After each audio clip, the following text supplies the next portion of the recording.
you feel this heavy weight in your chest, this familiar tightening in your stomach, whenever you think about that one thing you absolutely have to do, but you keep putting off. It's that call you need to make, that project that's become a monstrous pile, that difficult conversation you've rehearsed 1,000 times in your head but never actually started. It feels like a wall, doesn't it? A barrier between you and whatever peace you might find on the other side. But what if I told you that that very dread is not a barrier at all, but a door?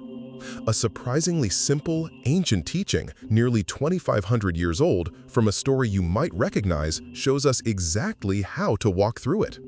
Think about that thing right now. That one task, that one conversation, that one commitment that saps your energy just by existing. The thought of it alone feels like a burden. What is it for you? Share it if you feel comfortable in the comments below. You might be surprised how many of us share the same dreaded thing, just with different labels. Long ago, before he was known as the Buddha, there was a man named Siddhartha. He was on a path, searching for something profound, something that would explain the suffering he saw all around him. He had tried everything: extreme asceticism, deep meditation, intellectual debates. And after years of searching, he decided to make one final definitive push. He found a quiet spot under a large leafy tree, a fig tree, and he made a vow. He said he would not move from that spot, not even if his body withered, until he had found the answer, until he was free. He sat, and he closed his eyes. The world around him was still, the air warm and soft. But inside, a storm was brewing. As he approached what felt like a breakthrough, a figure appeared before him. Not a physical being, but a manifestation of all that holds us back, all that ties us to our suffering. This figure was named Mara. Mara, in these ancient teachings, isn't a demon in the way we often think of them in Western stories. Mara is the personification of temptation, of desire, of aversion, and most importantly, of fear. Mara represents everything that makes us cling to what is comfortable and resist what is necessary. He embodies the forces that keep us trapped in our own minds, afraid to face the truth. Mara started with temptations. He conjured visions of beautiful women, promising pleasure and comfort if Siddhartha would just abandon his quest. "Why seek such difficult truths?" Mara whispered. "Life is meant for ease, for joy, for simple pleasures. Give up this struggle." But Siddhartha remained unmoved. He saw the visions for what they were, fleeting illusions designed to pull him from his purpose. He didn't fight them, he just observed them, acknowledging their presence but not giving them power. When temptations failed, Mara shifted tactics. He tried to instill doubt. He spoke in Siddhartha's own voice, questioning his worthiness, his ability. "You are not strong enough," Mara hissed. "This task is too great. You will fail, just as you have failed before. All your efforts will be for nothing." This voice, so familiar, so insidious, began to echo the very anxieties that plague us when we face our own dreaded tasks. It tells you, you can't do it. It's too big. You're not smart enough, not disciplined enough, not good enough. Siddhartha, however, had spent years cultivating a deep well of stillness. He recognized that voice. He knew it wasn't true. It was just Mara trying to pull him back from the precipice of understanding, back into the familiar, murky waters of self-doubt. He knew that to truly find freedom, he had to face this doubt, not run from it. He sat, allowing the doubts to wash over him, but not allowing them to take root. Then Mara escalated.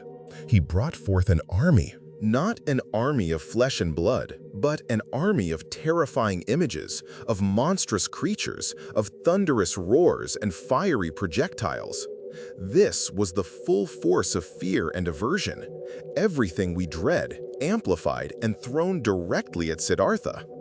Imagine the most terrifying outcome of that thing you dread. Imagine every possible failure, every harsh judgment, every painful consequence, all materializing around you, screaming for your attention. That was Mara's army. The ground shook, arrows rained down, swords flashed. Yet Siddhartha sat, unwavering. He didn't flinch, he didn't fight, he simply sat. He didn't try to make the army disappear. He didn't try to reason with Mara. He faced it all directly with an unshakable presence. And here's the crucial part. As the arrows approached him, they transformed into flowers and fell harmlessly at his feet. The monstrous figures, unable to penetrate his calm, dissolved into mist. This part of the story, with the arrows turning to flowers, isn't magic. It's a profound metaphor for what happens when we truly face our dread without resistance. When we confront the things we fear, not by fighting them, but by simply being present with them, their power over us diminishes. The perceived danger, the emotional sting, often softens and dissipates. The dread, once a paralyzing force, reveals itself to be a mere illusion, a projection of our own mind. Siddhartha then reached down, his fingers touching the earth. This gesture was his silent, powerful response to Mara. He was calling the earth as his witness. He was grounding himself in the present moment, in the tangible reality of his existence, rather than getting swept away by Mara's mental games. He was saying, "This is where I am. This is what is real, and I will not be moved by illusion." It was a profound act of rootedness. Think about what this means for you right now. That dread you feel, that thing you keep avoiding, it is your Mara. It shows up as procrastination, as anxiety, as distraction, as 100 other ways to keep you from what needs to be done. It whispers, "It's too hard, you'll fail, it's going to be unpleasant." And every time you listen, every time you turn away, you give Mara more power. You reinforce the idea that the dread is real, that it's insurmountable. The story of Mara is not about winning a battle against an external enemy. It's about recognizing the true nature of your own inner resistance. It's about understanding that the struggle isn't with the task itself, but with the story your mind tells you about the task. It's about the internal voice that creates the dread in the first place. That voice is Mara, and it wants you to stay exactly where you are, comfortable in your discomfort, because change, even positive change, feels like a threat. So, how do you touch the earth in your own life? How do you face your own Mara? It starts with simply sitting with the dread, not doing the task yet, just sitting with the feeling of dread. Instead of immediately distracting yourself, instead of reaching for your phone or another cup of coffee or diving into another task that isn't that task, just pause. Close your eyes for a moment. Feel the physical sensations of dread in your body. Is it a knot in your stomach? A tension in your shoulders? A tightness in your chest?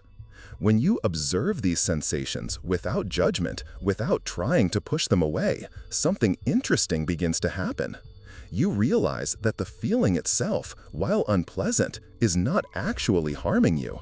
It's just a sensation, an energy. And by allowing it to simply be, you're touching the earth.